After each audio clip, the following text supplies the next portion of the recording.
Vijay Manimegalai cook with Komali ஷோலேருந்து quit பண்ணதுக்கு அப்புறமா இதுக்கப்புறமா விஜய் டிவியில் எந்த ஒரு ப்ரோக்ராம்லையும் கலந்துக்க மாட்டேன் அப்படின்ற மாதிரி சொல்லியிருந்தாங்க.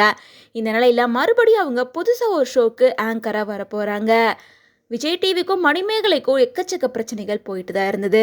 முன்னாடி நான் இனிமேல் கோமாளியாக இருக்க மாட்டேன் அப்படின்னு சொல்லிட்டு CWCலேருந்து விலகி இருந்தாங்க. அதுக்கப்புறமா மறுபடியும் அதே ஷோக்கு அடுத்த சீசனில் ஆங்கராகவும் வந்துட்டு இருந்தாங்க. இவங்க ஆங்கராக இருந்த கொஞ்ச நாள்லேயே மறுபடியும் இவங்களுக்கும் பிரியங்காவுக்கும் ஏற்பட்ட பிரச்சனைகளால் இவங்க குக் வித் கோமாளி ஷோலேருந்து பாதியிலே விலகிட்டாங்க.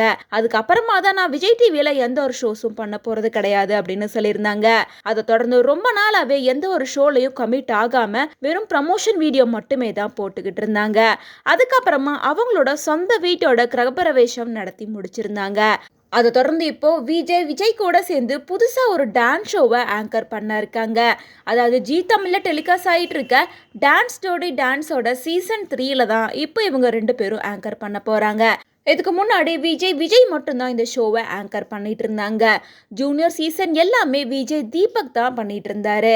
அதுக்கப்புறமா ஒரு சீரியல்ல பிஸியாகவே அதை தொடர்ந்து விஜய் தான் ஆங்கர் பண்ணிட்டு இருக்காரு. இந்த சீனியர் சீசன்ல விஜய் கூட சேர்ந்து மணிமேகலை இருக்க போறாங்க அப்படின்ற விஷயம் கொஞ்ச நேரத்துக்கு முன்னாடி தான் கிடைச்சிருக்கு.